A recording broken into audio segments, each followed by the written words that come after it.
Several of the Eastern Cape's schools may be hit hard by the coronavirus, but the province is also leading the country's pack in its vaccinations. Government's revealed more than 23% of the Eastern Cape's people have been vaccinated so far. That's, of course, followed by Limpopo's more than 20%. But this is all obviously all relative to their provincial populations. But the Eastern Cape's really got something to celebrate. So let's speak more on this. So we're joined by the province's head of health now on the line, Rolene Wagner. Rolene, a good morning to you. Thank you so much for speaking to us. You've put such a massive emphasis on vaccination. What's the secret? 23% at this stage is really quite impressive. Morning, Nadedi. Thank you very much for the invitation. Yeah, we are quite excited about the minister's announcement. I think as a rural province, it's not always easy to reach all the communities. So this is a really important milestone and achievement to date. I think what we've done probably two things that have contributed to the progress that we've managed to make so far. The first one is that we've had a really coordinated response within the province, and we've had leadership from the Premier and our MEC, participation of all our major stakeholders, both at a municipal level, but also at a community level. And I think the second part that assisted us has been our approach that we've adopted. So we've targeted our over 60-year-olds.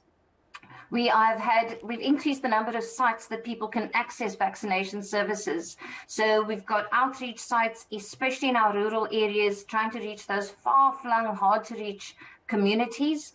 We've also increased the number of sites available. So in the last 2 weeks alone, we've expanded the number of sites doing vaccination by 191. And that brings our total sites to just over 1,200 sites where you can be vaccinated. We've also tried to make it more convenient. So in addition to the services being available at our fixed sites from Mondays to Fridays, as you just mentioned, we've also expanded the number of pop-up sites, especially over weekends. And that, I think, just providing more opportunities for people to be vaccinated is really assisting us. Yeah, there's obviously something... yeah, go ahead. I'll let you finish that thought and I'll jump in afterwards. Thank you. I was just saying also, we've targeted community halls and church halls. I mean, we're now sitting at around 191 community halls and church places where we can go and do outreach and pop-up sites to try and make it easy, taking vaccinations closer to where people are. Yeah, so this is what I wanted to get into, because you're obviously getting closer to communities. What are you doing with your communication on the importance of vaccination? Because we still are struggling nationally with some hesitancy. Yeah, I think you're quite right. That is an area that we've identified through our Provincial Command Council as an area that we need to strengthen.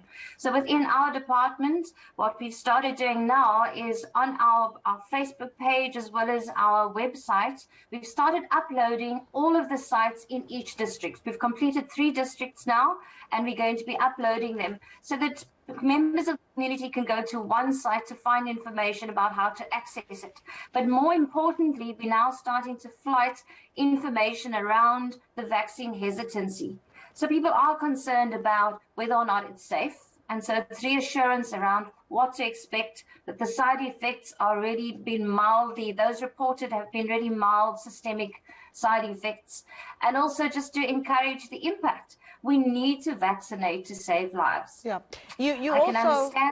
Yeah, I'll let you finish that thought. I'm going to just jump in there. You also have the challenge of what's going on in schools. I mean, last week we were reporting that 89 schools in the province had to close down. You've had COSAS essentially snapping at your heels, saying if you don't vaccinate children that they're going to shut down schools. How are you managing all of that? Yeah, so it's quite a challenging environment. We're working very closely with other government departments to try and mount an appropriate response. So we've identified all potential at-risk schools, also where positive cases have been reported. We've now gone in as a department. We've increased our contact track and tracing. We've increased the number of tests significantly in the last 6 days in those areas to not just identify the contacts, but also beyond that, these students are coming out of the communities. So they're getting infected in the community, coming into schools and spreading within the school environment. So we're also now testing at other congregate settings like old age homes, correctional services. So basically increasing our surveillance so we can identify where positive cases are. Yeah. I think the other challenge that we're having is around isolation. And that we're working on with Department of Public Works in our province, as well as Department of Education, because we need to be able to, it's no point us identifying that people are positive, but we need people to be isolated and then to adhere to the isolation requirements. Yeah. I think that's another challenge that we have. Yeah, I mean, there's a lot of work to be done. Just lastly, before I let you go, are you noticing that the increase in people getting vaccinated is actually assisting in the capacity at some of our health facilities? Are you seeing that balancing out? Absolutely. Absolutely. When we look at the number of hospitalizations as well as the number of deaths, it is significantly lower than we experienced in the first and the second wave. And that is most likely attributed to the fact that our vaccination program is kicking off in our targeted groups. So that really is encouraging, and we really do want to encourage others to vaccinate. We need herd immunity so we can get back to work, get back to schools, make sure we get back to our social customs, you know. Yeah. That's all on hold at the moment, or delayed. Yeah, well, I mean, there's going to be challenges, but certainly encouraging to see just how quickly you're moving the vaccinations along, and hopefully the rest of the country will follow suit and follow that model as well. Thanks for giving us your time. That was Eastern Cape Health Department's head, Rolene Wagner, speaking to us there this morning.